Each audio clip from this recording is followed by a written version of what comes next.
Welcome to Veronica Live, and we've got we've had her husband on here 5 times on Veronica Live, so we consider him a Veronica Live family member. But we have a special guest today, and it is Hung Cao. She is wife of Senatorial candidate Hung Cao, who is former retired Navy captain from here in Panama City. He led the dive school, and he ran for Congress in Virginia. I know it was a great race, and we wanted him to win that, but now he's running to be the next senator of the great state of Virginia, and they've written a book called Call Me an American, Refuge to Patriot, Lessons Learned for a Strong America. So, Hung Cao, welcome to Veronica Live for the first time. Thank you so much. This is so exciting. And hi to John.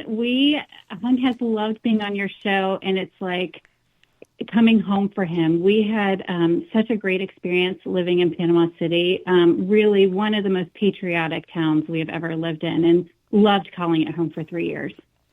Well, you are actually one of the co-writers with your husband on this new book called Call Me an American, and it's on Amazon, and your husband is in his uniform with about 1 million medals on his chest, looking very studly, with the American flag behind him, and not to mention that Lieutenant Colonel Ollie North wrote the intro, and I read the book. It is amazing. So what inspired you to help your husband tell this incredible story? Oh, well, thank you for that. Yeah, he looks quite cute, if you ask me. I love it. That's one of my absolute favorite pictures of him. We're so proud of him and his service. It's been a hard sacrifice for our family, but it's been a joy to watch him serve, and to see the men and women that he served with just do so sacrificially.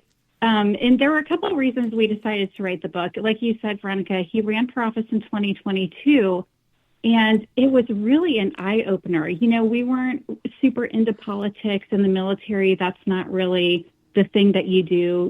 He was always so laser-focused on doing his job. Politics was just kind of this otherworldly thing.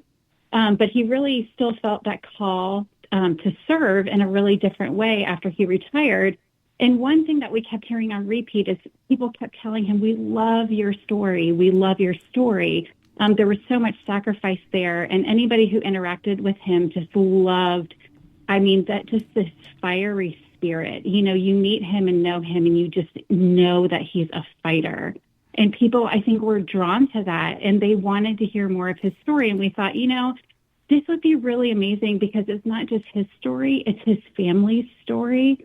And it's so important because it really does epitomize the American dream. And we wanted that legacy to be left for our children. So that really was the catalyst for us. And then you go into politics and some of the things that he experienced and we experienced as a family. But that really was the driver initially for that. Well, I want you to talk about what your husband did in the military, because that's so important. And then I want to read a couple lines out of the book that are really good about what he did in the military.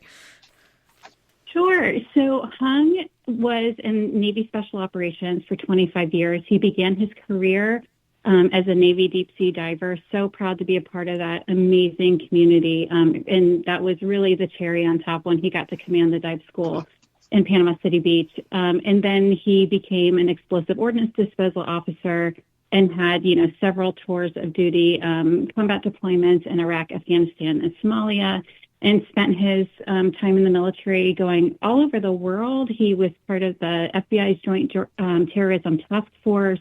He stood up bomb squads in Monterey. He participated with local law enforcement to help train on IEDs and bomb threats, and just had a great time. Really, just a great service to our nation, and really enjoyed it.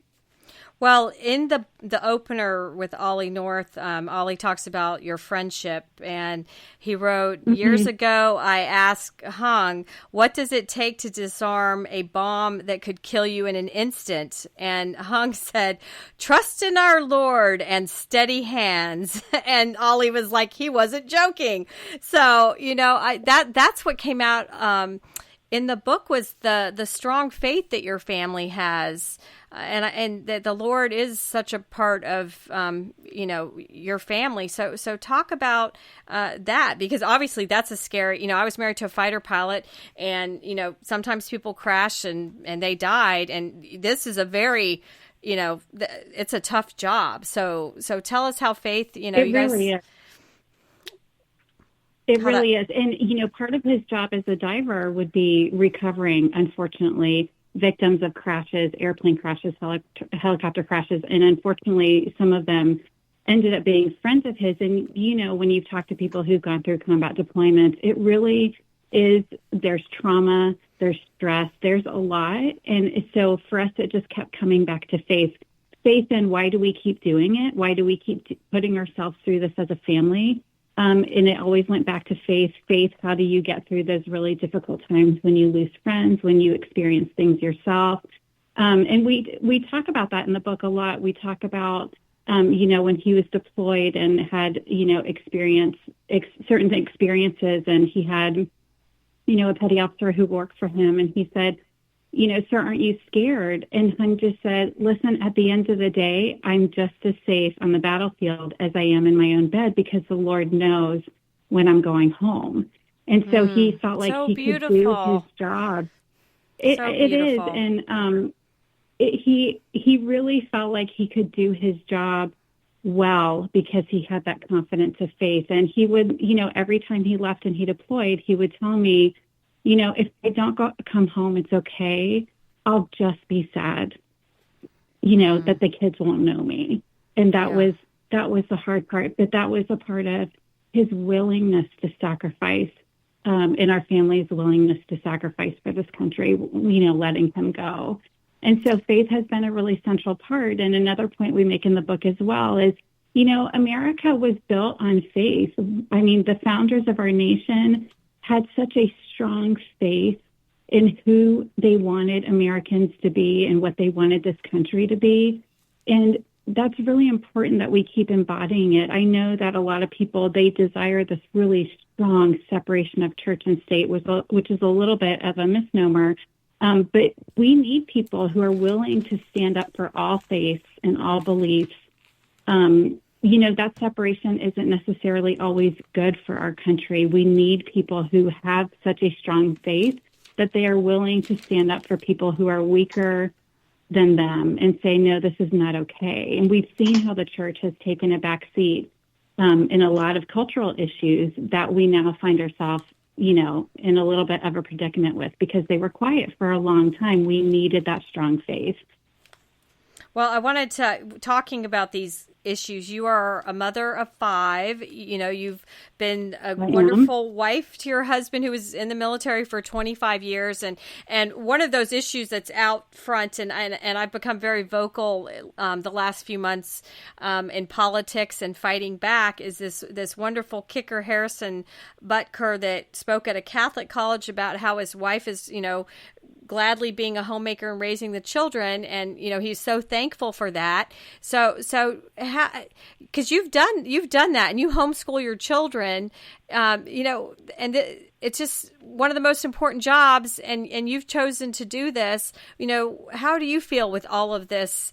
Because people have been so anti this kicker now, and I think it's the most beautiful thing that a man will support you in whatever your role is. And that's what I've put on there too, is I've been a working woman as well, but my husband has supported me in that. And, and it's one of those convictions. It's beautiful to care about your family. So that's a hot issue, April. And I wanted to hear what your thoughts on it, because you're actually living this and supporting your husband. Yeah, I am. And there's sacrifice on every end. It's a sacrifice for a man to go out and support his family. It's sacrifice in a lot of ways for a woman to stay home and support her family, sometimes even to the detriment of herself and her own needs. As a mom, we a lot of times put ourselves, last in that equation. And so it was nice to see him speak about that sacrifice that his wife makes and really honor that. I think we see this problem where we've propped up, equality to the point where we've actually begun tearing down the fundamentals of what it actually means to live out a role that God has given us, even in the home. And that it's a beautiful thing to raise children and to support our husband, because those husbands are then just as supportive to us.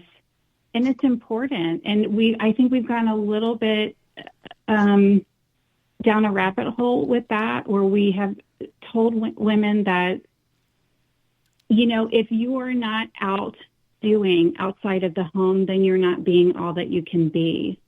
And that's not true. It's whatever you decide, whatever is best for your family is what's best for you and your family. And that's a really personal decision, and there should be honor in that. Yeah. Well, I agree. And I don't know why if somebody chooses to raise her children, it's a bad thing, especially with the society we live in. So how is because this is round 2, you guys ran the race for Congress. Now he's running the race to be the next senator of Virginia. And oh my gosh, I dream of this because I want to be at the ceremony when it happens, because I'm a Hung Cao Oh, we'd love to have you. fan as his Air Force sister. So how's it going? Because I know when your husband was running for Congress, it was in a Loudoun County, very Democrat. There was 10 candidates. I think he wiped out 9 Republicans, but there was that woman that, it's Democrat heavy there. But he ran a valiant race, So how's it going running this senatorial race now that it's the entire state? He really did. What's amazing to me is that Hung was able to cut through a lot of this kind of political nonsense. And there are people that just gravitated to him. They loved his story. They loved his service. They loved that he ran a race of integrity. We were very specific. We kind of came together as a family and we said, these are our left and right limits about what we will talk about and what we won't talk about. And he really did his very best to run a very positive campaign, even though his opponent chose to do something very different. But I will tell you, at the end of the day, we still get people who come up to him and tell him, I really had a lot of respect for how you ran that race. And it showed, because that was a Biden plus 19 district, and he brought it down to a Biden plus 6. He encroached 13 points. So if he's still able to do that this November, and the South comes out like they did for Governor Youngkin 2 years ago, then Virginia is winnable, and Tim Kaine knows it. And the primary's going really well. He has fantastic momentum. We are very, very positive and encouraged by the numbers that we've seen and the feedback that we got all around the state. And he's just doing a remarkable job. We're really excited about that possibility. He was just on Mark Levin's show, who gave him a great shout out. Yes, he texted me that yesterday, the show. Yeah. The one day I missed it. So I was very happy that he sent me, and I always follow Mark Levin on the podcast anyways if I miss it. But yeah, and he said too that Newt Gingrich was a fan as well. And I saw that in the book is that they both kind of wrote reviews about him and the book. They did. They both endorsed the book. It's such a privilege. I mean, we both know they're amazing writers and authors, and as well as Americans. And we were just absolutely thrilled. Speaker Gingrich has been an amazing support for Hung, and he's been a really great mentor for him as well. And so he's just been thrilled. He's been so encouraged and blessed by the people who have come alongside him and said, you've got this. We're going to walk through this with you. And it's been great. It's been great. Politics is hard. One of the reasons the book is called Call Me an American is because he spent a year having Democrats, including his opponent, call him a racist, a bigot, white adjacent, called him an extremist, the worst words that we usually reserve for terrorists. And, one day he looked at her and he said, I think I've earned it. You can call me an American. And we wanted to encourage people in this book that do not allow people to take that away from you. You tell them, if they don't like who you vote for, what you stand for, your traditional American values, you can say, no, you can call me an American. That's what you can call me. And that's why we entitled it that. Beautiful. We want to encourage people to stand up for those traditional values. April, I just wanted to follow up real quick with that, because at the level of politics that he's playing, it's hardball politics, and I know he is a warrior. Okay, he can defend himself, but the family, and a lot of people don't realize this, when you jump into politics, your family's in politics also, and hopefully you've got your wife's blessing or spouse's blessing, and your children. But how hard is it been for you to see these attacks on him, and more to the point, how are your children reacting to those attacks?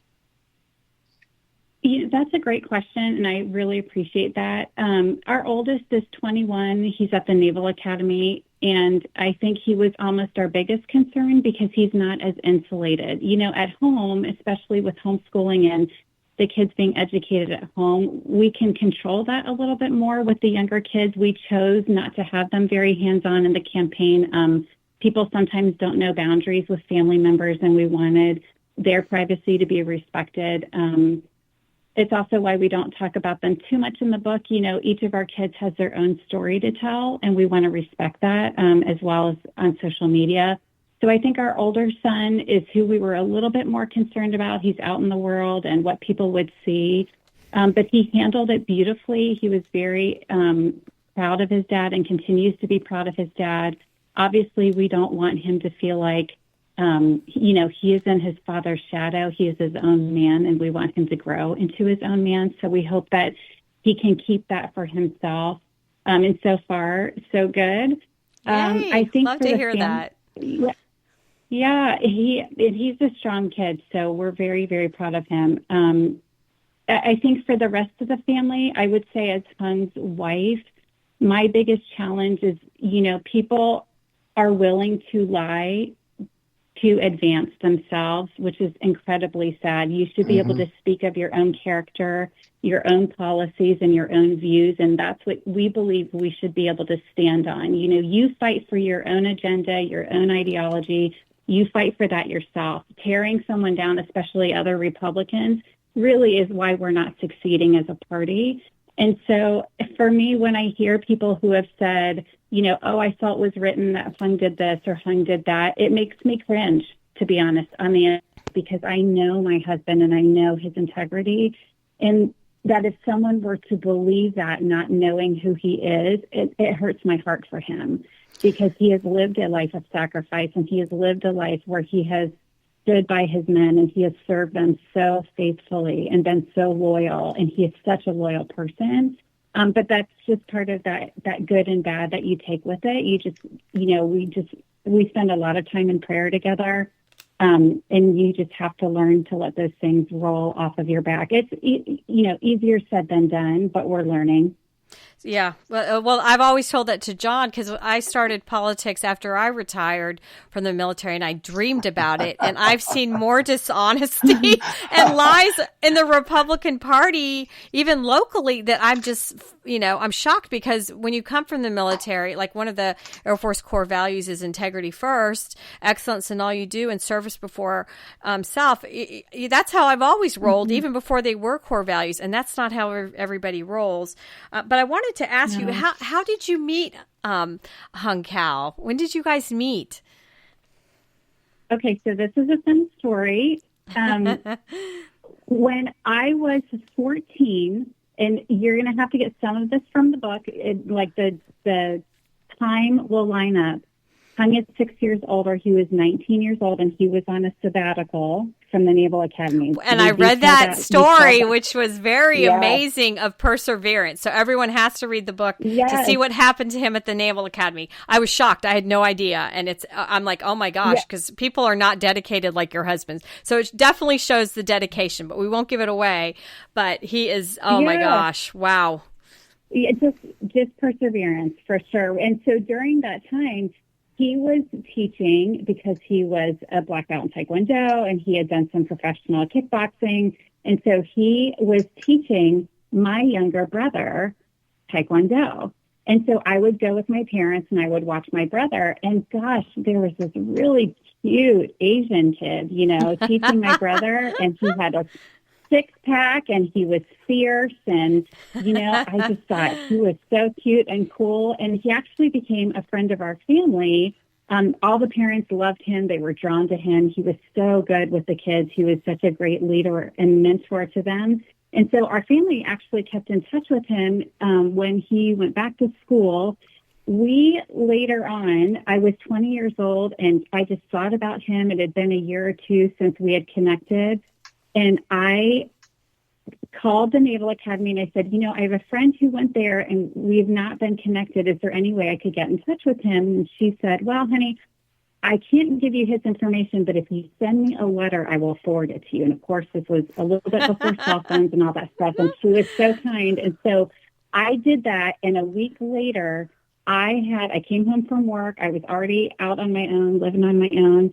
And I had a voicemail on my answering machine. And he was saying, Lakata, you better call me now. And he left his number, and I called him. We talked on the phone for a month.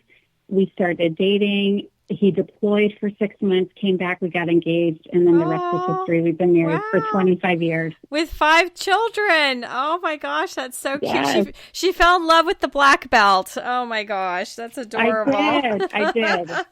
So He was just as cute as can be.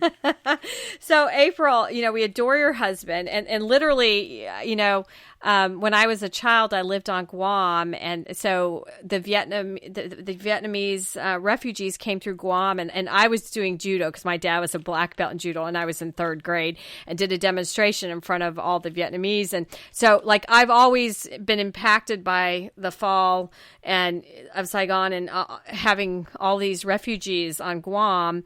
I guess what a story. He is an American. The book's incredible. But what do you want voters to know about him and why they need to choose him for Virginia? And this election is just, the presidential election is just insanely critical for our nation. But Virginia has always been a strong state, and they love the military. But why does Virginia need your husband? For a couple of reasons. I think the most important is that our country in general is at a tipping point, and I think everybody feels it regardless of which side of the aisle you fall on. And I think we just need a fighter. We need someone who is not going to be bothered by party lines all the time, where they are going to be willing to fight and stand up for what's right, or there's no alternative. It's so funny. Hung always says, I can't be president. I have no, ambition to go higher. A lot of people use politics as a ladder, and he truly sees it as a service, which is what it was intended to be. So Virginia is an amazing, amazing place. We love where we live. And Virginia deserves a politician who is going to be fiscally conservative, who is going to listen to what the people need and what different parts of Virginia need outside of Washington, D.C. We have really been influenced by D.C. where we are, and that influence has not always been good. And with his diverse background of national security, of foreign affairs, industry, he has such a unique perspective and is able to speak to so many things, including budgeting. I mean, just all things that are really crucial for our country right now. He really is the best choice for Virginia. Well, it has been such a pleasure having you on Veronica Live for the first time. And I mispronounced the book earlier. I wrote Refuge, not Refugee. And I'm like, why would I say refuge? So the book is called, everybody has to go to Amazon. I'll get it right this time. Call Me an American, Refugee to Patriot, Lessons Learned for a Strong America. And we've been talking with the wife of Hung Cao, April Cao. Her husband's running to be the next Republican senator of Virginia. And we wish you well. We've got to have you back. And, Thank you. Thanks for fighting the fight alongside your husband, because people don't realize behind every great, husband warrior is somebody making sure that the fires are burning at home and the children, get what they need and have the best love. And it sounds like your marriage is wonderful. And, we adore Hung. So thanks again for joining Veronica Live. I appreciate that. And then everybody also... can go to hungforva.com, and he's on X and Instagram, and I hope you get lots and lots of votes, and we'll share this with you as well. So thanks again, April. Thanks, Veronica. And Thank you, John. We'll be right back on Veronica Live.